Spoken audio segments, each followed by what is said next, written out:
കൂട്ടുകാരെ, നമുക്കിന്ന് നല്ല അടിപൊളി അച്ചപ്പം വീട്ടിലെങ്ങനെ സിമ്പിളായിട്ട് ഉണ്ടാക്കുക എന്ന് കാണാം.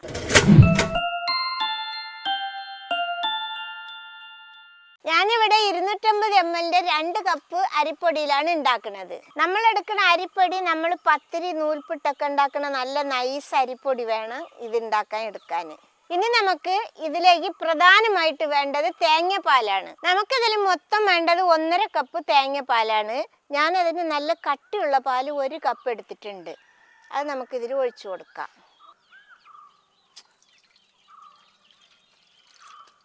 ഇനി ഇതിൽ നമുക്ക് 1/2 കപ്പ് രണ്ടാം പാൽ ഒഴിച്ചു കൊടുക്കാം. ഇതിൽ നല്ല കട്ടിയുള്ള തേങ്ങാപ്പാൽ ഒഴിക്കുന്നതാണ് നല്ലത്. ഞാനിതിൽ വെള്ളമൊന്നും ചേർത്തിട്ടില്ല. കട്ടിയുള്ള പാലും രണ്ടാം പാലുമായിട്ടാണ് ഒഴിച്ചിട്ടുള്ളത്. ഇനി നമുക്ക് ഒരു കോഴിമുട്ട ആ തേങ്ങാപ്പാലിൻ്റെ കൂടെ പൊട്ടിച്ചു ഒഴിക്കാം. ഇനി നമുക്കിതിൽ 1/2 കപ്പ് പഞ്ചസാര ഇട്ട് കൊടുക്കാം. ഇനി ഇതിൽ നമുക്കൊരു നുള്ളു ഉപ്പിട്ട് കൊടുക്കാം.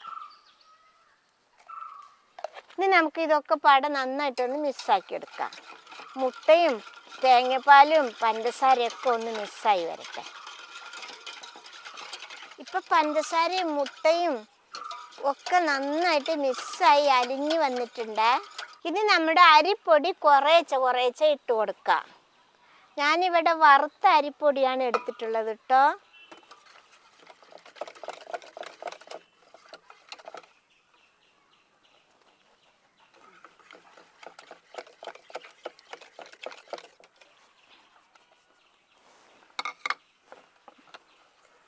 നന്നായിട്ട് മിക്സാക്കി എടുക്കാം.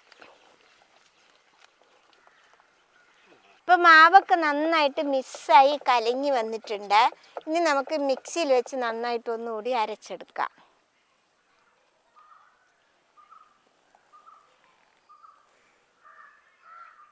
ഇതിപ്പോൾ നന്നായിട്ട് അരച്ചു കൊണ്ടുവന്നിട്ടുണ്ട്.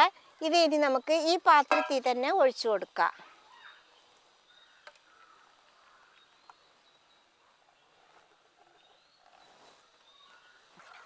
നമ്മുടെ മാവ് ഇതാ ഈ കട്ടിക്കാണ് വേണ്ടത്.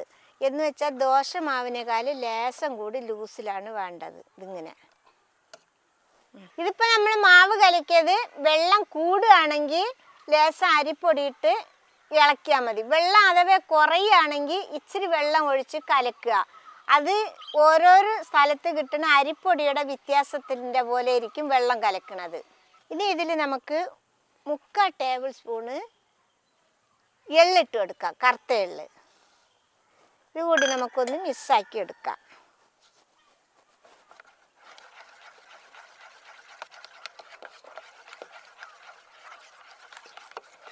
ഇനി ഇതിവിടെ ഒരു 1/2 മണിക്കൂർ ഇരുന്നോട്ടെ. ഇപ്പം നമ്മുടെ മാവ് കലക്കി വെച്ചിട്ട് 1/2 മണിക്കൂർ ആയിട്ടുണ്ട്. ഇനി നമുക്ക് അടുപ്പ് കത്തിച്ചിട്ട് എണ്ണ ഒന്ന് തിളപ്പിച്ചെടുക്കാം. നമ്മുടെ എണ്ണ നന്നായിട്ട് ചൂടായി വരട്ടെ. ആ ചൂടാവുന്നതിൻ്റെ കൂടെ ഈ അച്ചും കൂടി ഇതിലിട്ട് കൊടുക്കുക. ഇത് കൂടി ഒന്ന് ചൂടായി വരട്ടെ. അതുവരെ കത്തിച്ചു കൊടുക്കുക. അങ്ങനെ നമ്മുടെ അച്ചും എണ്ണയൊക്കെ നന്നായിട്ട് ചൂടായി വന്നിട്ടുണ്ട്. ഇനി നമുക്ക് ഇതിലൊന്ന് മുക്കിയിട്ട് കൊടുക്കാം. അച്ചെടുത്ത് മാവിൽ മുക്കുമ്പോൾ അച്ച് മൂടി വരാൻ പാടില്ല. 1/4 ഭാഗമേ മുക്കാൻ പാടുള്ളൂ. എന്നിട്ട് നമുക്ക് ചൂടുള്ള എണ്ണയിൽ അങ്ങ് ഇട്ട് കൊടുക്കാം. ഒരു 2-3 സെക്കൻഡ് അങ്ങനെ പിടിച്ച് വെച്ചിട്ട് ഇങ്ങനെ ഒന്ന് ആട്ടി കൊടുക്കുക. അപ്പോൾ അത് അച്ചിന്നിങ്ങനെ ഊരി വരും. ആ എണ്ണയിൽ തന്നെ അച്ച് ഒന്ന് ചൂടാവട്ടെ. നമ്മൾ ഈ അച്ചിന്ന് മാവ് അപ്പം വേറിട്ട് വന്നാലും അച്ച് എണ്ണയിൽ തന്നെ കിടന്ന് ചൂടാവണം കേട്ടോ. വല്ലാതെ എണ്ണയിലിട്ട് കളറാവാൻ കാത്തിരിക്കണ്ട കേട്ടോ മക്കളെ. ഇത് കണ്ട ഒരു കളറായി. ഇനി നമുക്കിത് തിരിച്ചിടാം.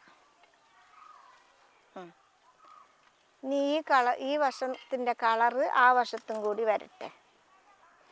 എണ്ണ നല്ല ചൂടായിരിക്കണം എപ്പോൾ ഇടുമ്പോൾ കേട്ടോ.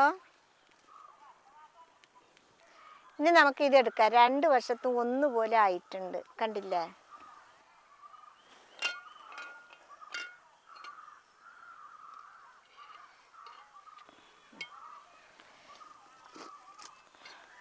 കണ്ടില്ലേ? നല്ല അടിപൊളി അച്ചപ്പായി.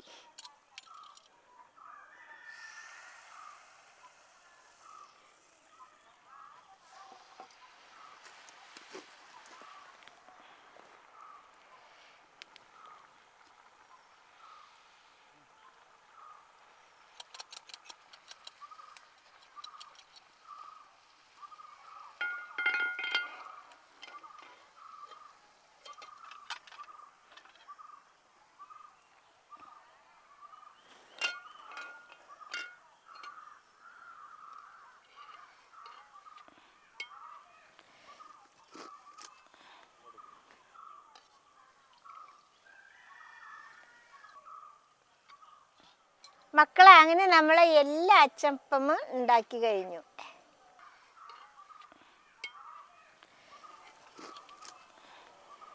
മക്കളെ നമ്മുടെ അച്ചപ്പം ഒക്കെ നല്ല സൂപ്പറായിട്ട് റെഡിയായി വന്നിട്ടുണ്ട്. ഇത് കണ്ടില്ലേ, കറുമുറായിരിക്കുന്നു, കണ്ടോ? ഇത് കണ്ടില്ലേ? എല്ലാവരും ഉണ്ടാക്കി നോക്കണം.